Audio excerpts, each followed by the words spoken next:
Ini penting untuk saya ingatkan dan perlu menjadi perhatian. Karena dalam beberapa kasus, saya misalkan memberikan signal atau saya memberikan metode entry, dianggap pasti benar. Pada saat dia mengikuti metode tersebut, dia langsung hajar lot. Terus nanti saya disalahkan.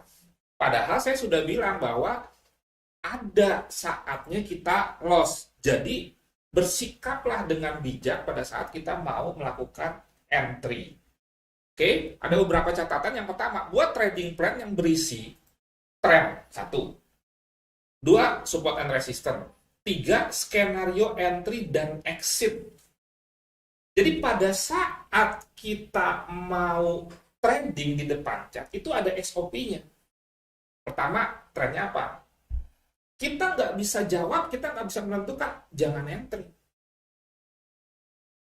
Jadi trading itu sebetulnya sederhana. Yang membuat tidak sederhana adalah ketidakdisiplinan kita. Sudah dibilang SOP-nya Anda harus tahu trend. Nggak tahu trend. Diloncatin nih trend, padahal pada mulanya adalah trend. Terus tahu support and resistance. Seperti tadi contohnya. Nanti akan kita ulang. Oh, kalau Euro USD nih, contoh, kan dari kemarin contoh kita kalau nggak salah Euro USD. Kalau naik tuh sekarang trendnya apa? Terus kalau turun tuh kemana? Terus naik kemana? Itu support and resistance. Kemudian, buatlah skenario entry. Entry itu apa? Entry itu kita putuskan melakukan transaksi. Entry buy mengharapkan harga naik, entry sell mengharapkan harga turun. Jadi entry itu transaksi seperti kita pesan barang ke supplier. Karena pada dasarnya kan kita pedagang. Pedagang itu kan mengambil barang dari supplier, entry melalui broker, kemudian nanti kita tahan sehingga terjadilah floating profit atau floating loss. Kemudian satu saat kalau misalkan ternyata rugi, bukan hanya untung loh, karena yang dengang-dengungkan kan untung mulu, kita bisa saja tutup atau exit. Makanya exit ada dua, loss dan profit. Jangan cuma memikirkan skenario exit profit. Sehingga kalau floating loss ditahan-tahan sampai margin call, sultan, top up. Top up dulu kerjaannya. Kita cukup sekali depo. Cukup sekali, misalkan kalaupun kena margin call, top up. Sudah. Kalau saya seperti itu prinsipnya, terserah Anda. Yang sering tuh WD-nya, jangan dibalik. Withdraw-nya, jangan sering withdraw. Jangan sering top up atau depo. Kemudian yang kedua, untuk pemula gunakanlah metode entry yang sederhana. Jadi jangan terlalu ribet. Objektif, artinya kalau kita menggunakan sebuah metode 3 orang, tiga-tiganya ini sama persepsinya, itu objektif. Jangan ada perbedaan. Terukur, artinya bisa diukur dalam satuan waktu. Ini ada momentum, 3 hari lalu, hasilnya gimana? 2 hari lalu, hasilnya gimana? Sehari yang lalu, hasilnya itu terukur. Ilmiah, ada dasarnya bukan sekedar seperti klinik. Kayaknya enak entry, ya baik, kayaknya enak. Ada dasarnya yang ilmiah, dan tetap bisa profit. Karena buat apa juga ilmiah tapi nggak profit. Yang dimaksud dengan profit bukan berarti setiap kita entry pasti profit. Nah ini yang kurang benar atau kurang tepat. Lanjut, ya.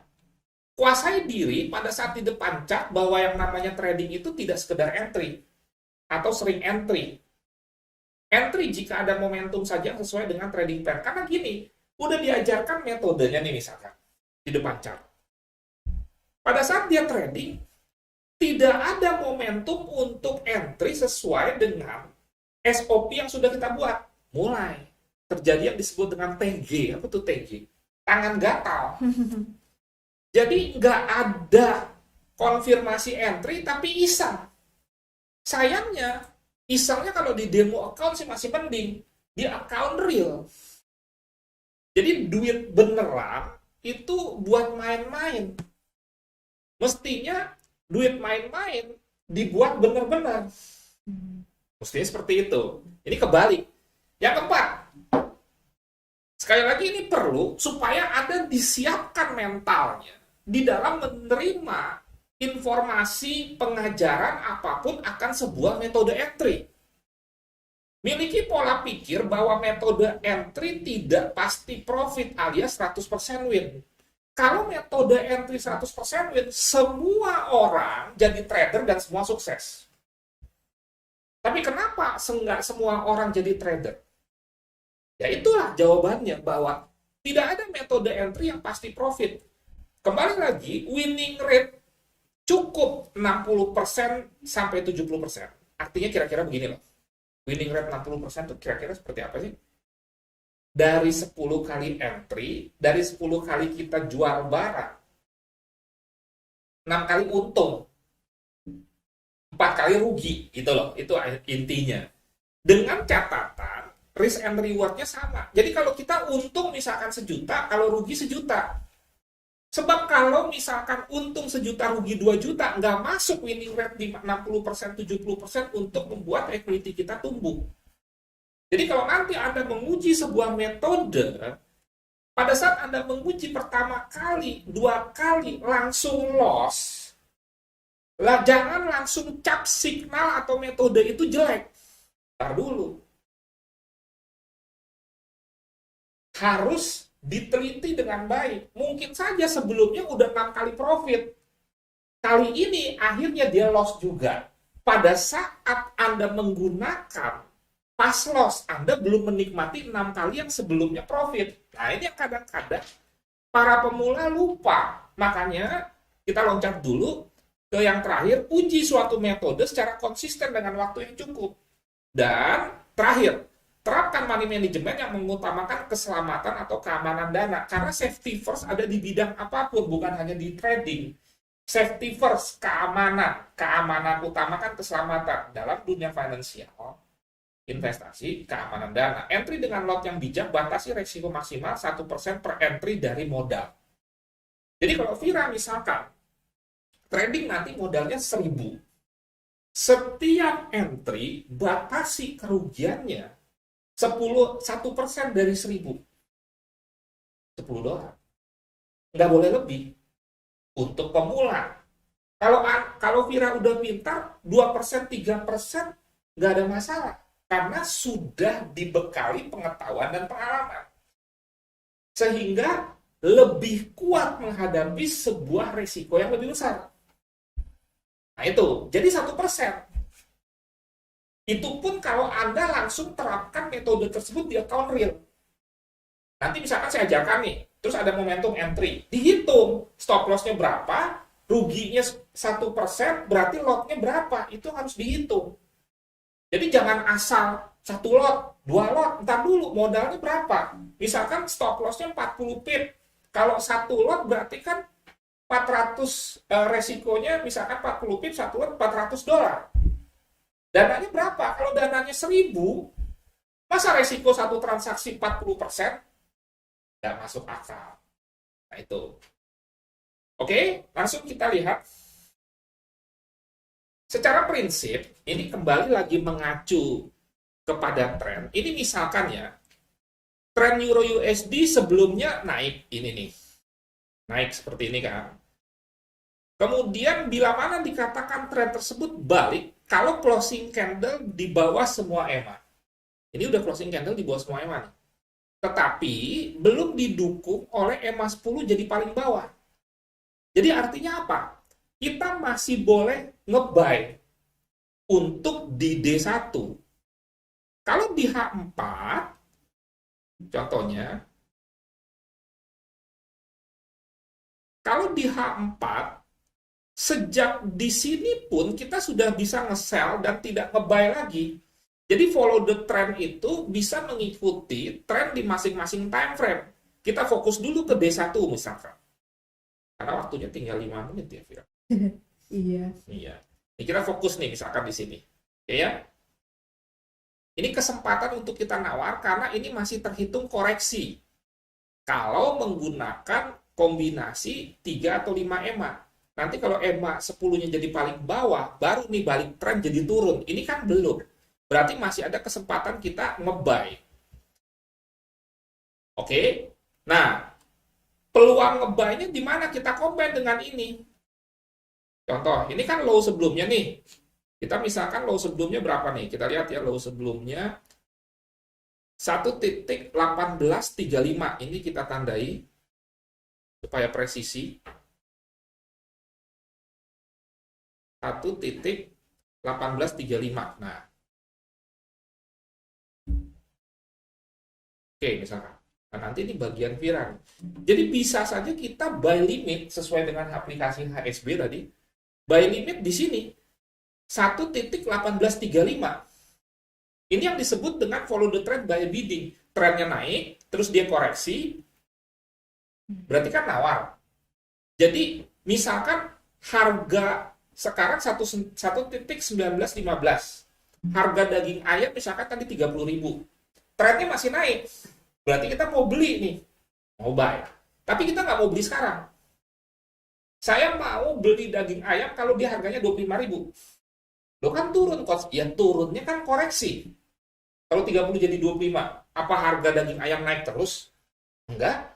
Biasanya harga naik turun. Nah jadi kembali lagi, kita bisa melakukan aksi pending order di 1835. Pending order kita jadi pesan barang. Kalau dalam ilustrasi gini, misalkan kita punya supplier nih, supplier pemasok ayam. Kita cuma ngomong gini, Pak, kalau harga daging ayam 25.000, tolong antar itu barang. Tapi kalau belum 25.000, jangan antar. Itulah buy limit. Itulah bidding, itulah nawar. Nawar akan membuat risk turun. Risk turun akan menaikkan reward. Jadi sebetulnya dengan nawar membuat resiko itu turun. Misalkan Vira harga daging ayam 35.000, Vira mau beli 25.000, berarti kan risknya turun. Kalau risknya itu 20.000, Vira mau jual. Coba. Vira masuk buy di 35.000 dengan Vira masuk buy di 25.000, risknya kecil mana? Kecil 25.000. Nah itulah bidding. Jadi jangan sampai follow the trend ya, tapi buy di atas nyangkut. Bisa berhari-hari, bisa berminggu-minggu, bisa berbulan-bulan tuh. Nah, jadi kembali lagi buy limit di sini kita tinggal aja, nggak usah kita kutak-atik, tetapi ingat bahwa dalam proses penawaran tidak pasti dikasih dong. Kalau dikasih kan enak banget. Apa Vira belanja di pasar kalau nawar pasti dikasih? Enggak selalu. Sama, ini juga belum tentu harga akan ke sini. Tapi paling tidak kita sudah mencoba untuk mengikuti tren, tidak kita lawan itu. Dan kita sudah mencoba untuk nawar supaya risknya kecil. Nanti risknya gimana? Jangan lupa input stop loss. Pengalaman saya dengan metode ini, D1, stop loss-nya 40-50 pip saja di bawah sini. Di bawah entry-nya nih. Jadi kira-kira 1835 kurang 40 lah, anggap berarti 1795 SL-nya. Kemudian TP-nya di mana? TP-nya bisa di sini. Ingat, ini kan waktu di sini low sebelumnya nih. Kemudian di breakout. Low sebelumnya sebagai support di breakout menjadi resisten baru. Jadi TP-nya bisa di sini. Ini berapa? Saya tandai. TP-nya di sini. SL-nya kira-kira, ini saya hapus ya, supaya nggak terlalu banyak garis. SL-nya kita kasih misalkan di 19, nah ini 1795.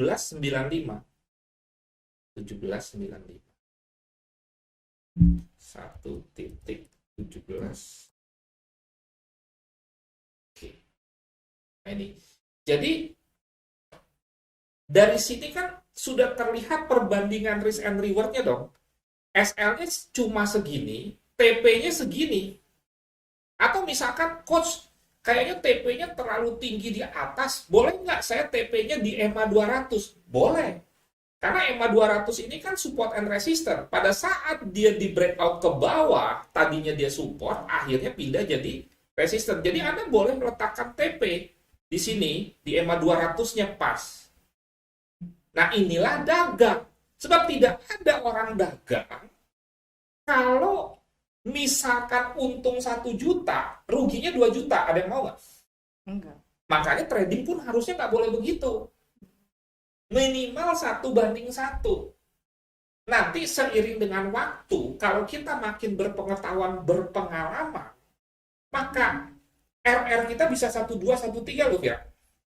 Jadi kalau Anda tanyakan kepada para profesional, winning rate Anda berapa? Paling 60%. Cuman hebatnya para profesional, dia bisa RR-nya tuh 1:2, 1:3. Jadi kalau rugi 1 juta, kalau untung 2 juta.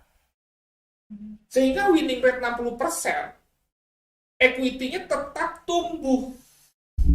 Walaupun orang awam melihat, ya winning rate-nya cuma 60%, dia nggak tahu di balik winning rate ada RR.